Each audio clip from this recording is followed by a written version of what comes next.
Hi my friends, welcome to another video. Let me show you how I made this organic moisturizing cream, multi-purpose moisturizing cream, especially this time that the weather is super dry and also for winter seasons. So I just got me some shea butter and I cut just a certain quantity. I just eyeballed here. I don't know exactly what how much quantity is going to be.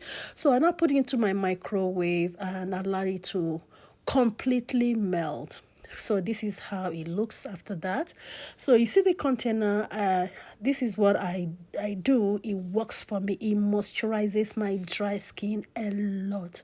So I now put 2 tablespoonfuls, okay? So after doing that, I got my favorite castor oil. This is pure 100% organic castor oil. So I put the same quantity, 2 tablespoonfuls inside the container.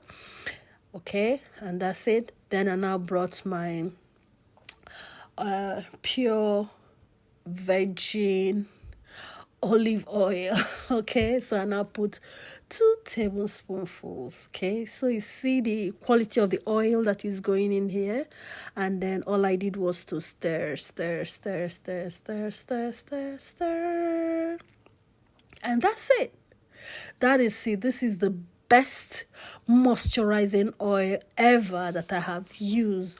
When the weather is super cold like this, especially we that are in Canada, it makes the skin so dry, and I have dry skin, but this is what really works, keeps my skin really moisturized 24 hours. So this is tested and trusted, and I thought I'll share. Okay, so if you like this, subscribe and bye bye.